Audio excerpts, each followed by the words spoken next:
L'hémiplégie, quelle alimentation faut-il? La question elle est posée, mais avant de répondre, Yasmine Damata et son invité qui sont même déjà sur ce plateau et qui vont nous apporter des éléments de réponse, on va suivre ce reportage et on revient après.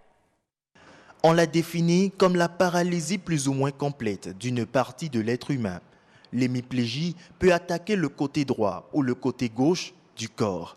Une hémiplégie, c'est un déficit de la moitié du corps.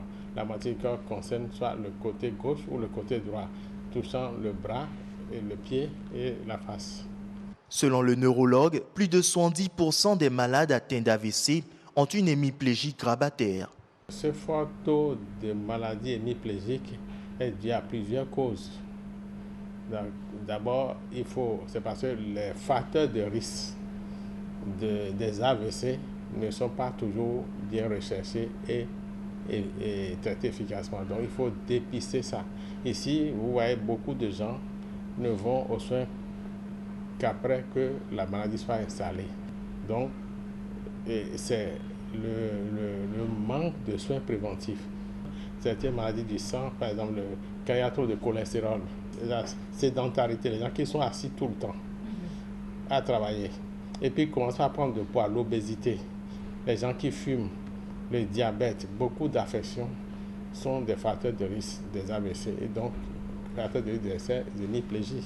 Mais il y a aussi les gens qui ne portent pas de casque, qui vont faire un traumatisme crânien, et ils vont tomber ils vont faire un choc, ils vont rentrer en coma et au réveil, il y a déjà l'hémiplégie qui est installée. Les causes d'une hémiplégie sont de deux catégories, les tumeurs et les AVC. Il y a des hémiplégies qui s'installent brutalement. Du jour au lendemain, ou d'une seconde à l'autre, vous avez vu la personne ce matin, vous l'avez vu ce midi, et puis on vous appelle 30 minutes après pour dire qu'il ne peut plus marcher. Il a fait la majorité de ce cas-là, où l'installation est brutale, ce sont les AVC qui sont à la base.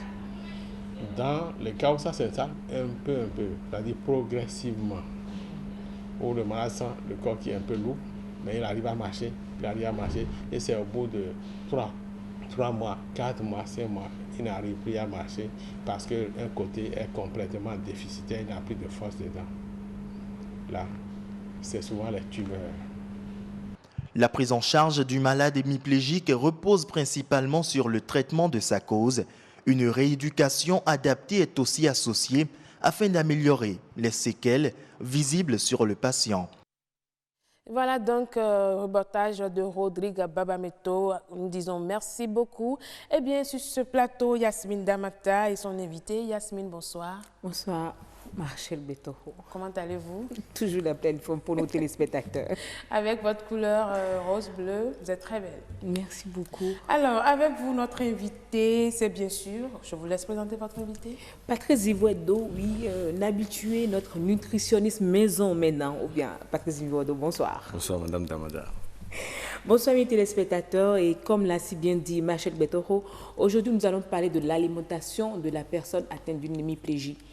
Qu'est-ce qu'il faut manger? Quoi ne pas manger? Comment prévenir l'hémiplégie par son alimentation? Patrick Zivoedo, dites-nous, l'alimentation et l'hémiplégie, c'est quoi le lien entre les deux? Oui, l'alimentation et l'hémiplégie, le lien, c'est le fait que l'individu n'est pas dans un concept d'alimentation en groupe, c'est-à-dire il est plus en macronutriments que micronutriments. Ok. C'est-à-dire, le macronutriment, ça regroupe les glucides, oui, les protéines et les lipides. Et les micronutriments, c'est les vitamines, minéraux, oligo-éléments et l'eau. Oui. Alors, donc, il est plus concentré dans les macronutriments. Et quel type de macronutriments? Protéines animales, glucides simples et aussi des lipides dans les acides gras saturés. Alors, quand l'individu est dans ce concept d'acides gras saturés et des aliments qui sont contraires à son organisme, et il est peut-être dans un manque de potassium, de magnésium, de calcium, alors que c'est le calcium qui donne la force au corps, dans les os.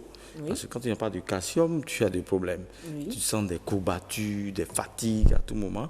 Et plus la personne est anémiée, et il a une mauvaise alimentation, plus le stress et les activités, il peut se retrouver dans une hémiplégie sans le savoir. Ok.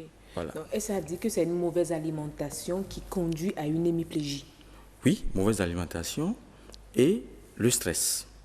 Ok. Le docteur vient de le dire tout à l'heure, il est peut-être sur le ZEM, il n'a pas porté son casque, Oui. il est soucieux, il est pressé, il se dit qu'est-ce qu'il va manger, et naturellement en mangeant, il se retrouve avec 2 bières, 2 alcools, en commençant, parce que pour commencer par manger, c'est ça que je dis, les micronutriments, on doit commencer par les fruits. Si c'est qu'il y a le stress, c'est que chaque Béninois est menacé de l'hémiplégie, parce que par jour, le nombre de stress que vous accumulez, en tout cas, vraiment. Parce que tu as le stress et tu commences par manger par pain avec adoré. Et déjà, tout à l'heure, vous expliquez qu'il y a certains qui commencent par la boisson. Le fait de prendre, par exemple, un apéritif, parce que c'est généralement ce qu'on fait, on se dit un apéritif pour ouvrir le ventre, pour pouvoir bien manger. Est-ce à dire que c'est pas bien d'adopter ce genre de comportement? C'est pas un bon comportement. Un bon comportement, c'est d'abord les fruits. C'est pourquoi nos gens qui ont le maquis restaurant, ils doivent avoir une formation de base et imposer aux invités, commencer par les fruits. C'est très important. Proposer ou imposer? Non, bon, proposer qui devient une imposition. On peut proposer avec une diplomatie. Fruits, pourquoi pas? On peut proposer avec une diplomatie. Et dans cette diplomatie, on conseille, on informe. Et ça devient une imposition libre. Ce n'est pas une imposition... En tout cas, c'est à l'avantage des téléspectateurs. Voilà. Mais ça, c'est pour une personne qui a quand même les moyens de s'offrir les 3 types de repas, le petit déjeuner, le dîner. Pour quelqu'un qui va directement... Oui, vous savez... Orange de savon mâché là. Quand j'ai suivi le téléspectateur ne doit pas vous suivre. Quand j'ai suivi le numéro tout à l'heure, oui. Il disait il manque des dépistages et des comportements préventifs. Oui. On doit être préventif dans nos actes. C'est très important. On s'oublie. Certes, on a l'argent, on court, mais on ne sait pas comment dépenser l'argent, dans quel sens il faut dépenser l'argent. C'est ça qui nous manque. Donc, il faut avoir des conseillers. Il faut avoir des gens qui vont t'apporter la lumière gastronomique qu'il faut, avec une diplomatie conforme à ton état de santé. Je pense que, naturellement, on ne viendrait pas à cette étape de l'hémiplégie. Donc, pour ne pas venir à cette étape, vous recommandez à nos téléspectateurs de commencer leur repas chaque jour par un fruit. Un fruit de saison. Parce que peu importe le fruit. Oui, les fruits regroupent déjà les micronutriments, vitamines, minéraux, oligo-éléments et l'eau. Et est-ce que le fruit a la même vertu quand on le prend après le manger? Après le manger, ça provoque des veines intestinaux. Parce que, je suppose, quelqu'un qui finit de manger, et il prend du banane plantain, ou bien il prend de la banane, c'est le contraire. Il doit prendre 15 minutes avant les bananes, avant de manger. On dit, on vient à une manifestation, un dîner, on dit, passer à l'apéro. Ça n'a pas de sens. Là, dans l'apéro, qu'est-ce qu'il retrouve dans l'apéro? L'alcool, les casse-croûtes, du beurre, pomme-corn, avec du vermouth. Le vermouth, c'est du vin cuit. Je ne vais pas appeler le nom des marques ici. Et on prend tout ça avec des glaçons. C'est pour se mettre dans les dispositions normales. Au moins des smoothies de papaye, de pastèque, de concombre. Voilà. Et non des glaces de menthe. C'est ça qu'on nous sert à la fin du repas. On se dit c'est le dessert. C'est ça. Donc autant privilégier le dessert avant même de manger. Voilà. Là, quand tu fais des erreurs gastronomiques, les fruits sont là pour atténuer. Mais à quelle étape du traitement du patient hémiplégique intervient les conseils diététiques, intervient le diététicien? Lorsque le neurologue constate que le souffrant, le sujet, est obèse, excès de poids, rapidement il dit allez contacter un nutritionniste, ou bien je laisse le contact d'un nutritionniste, vous l'appelez de ma part, et il s'occupe de vous. Là, le neurologue retrouve une clarté dans son traitement. Ils se disent oui, ce monsieur, quand il était venu ici, il était à 95 kilos, mais le neurologue te dit après un mois, venez sous l'institution d'un nutritionniste, il te retrouve dans 70 kilos, 75 kilos. Ça permet au neurologue de retrouver une satisfaction dans son traitement. Et là, naturellement, il y a l'harmonie autour du neurologue. du patient et du nutritionniste.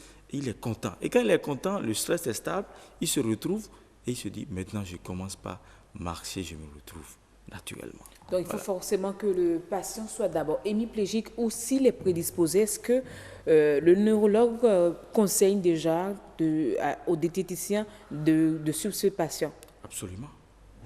Le neurologue doit avoir autoriser le diététicien à suivre le patient. Et maintenant, il tient compte des médicaments aussi prescrits. Parce que dans certains médicaments, il y a peut-être des toxicités, des choses à ne pas consommer, plus de magnésium, moins de potassium, moins de calcium.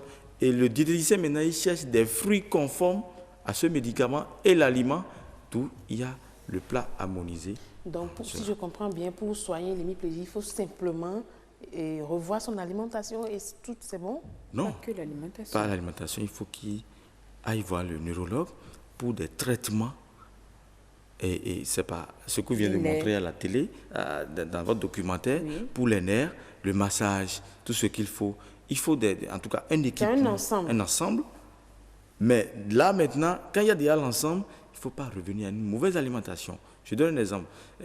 Achète-moi une bière, je vais prendre. J'ai envie de prendre. Non, il n'y a plus d'envie de prendre une bière à ce niveau-là. Il faut recaler la personne. Sans bière et l'envie qui revient. Voilà. Peut-être après, il peut prendre sa bière comme il veut, mais il doit supprimer certains aliments. Vous savez que manger des fruits et tout ça, ça nécessite des moyens. Hein?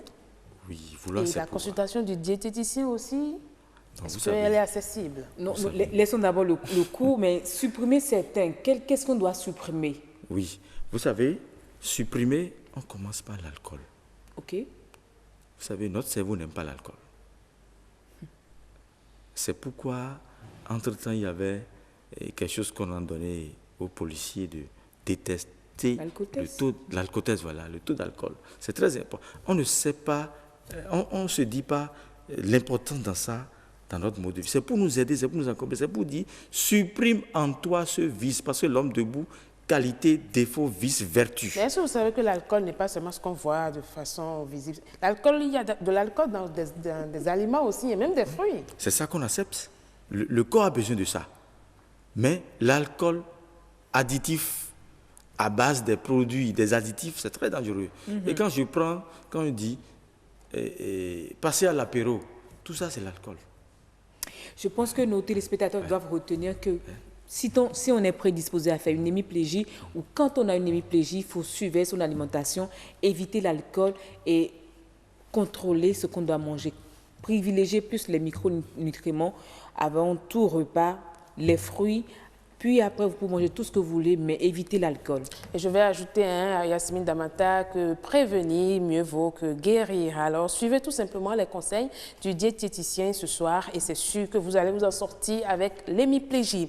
Merci beaucoup à vous Yasmine Damata. Merci Machel Betoko. Merci également à vous Dr Zévoido. Merci madame. Merci d'avoir accepté notre invitation. On vous dit à la prochaine.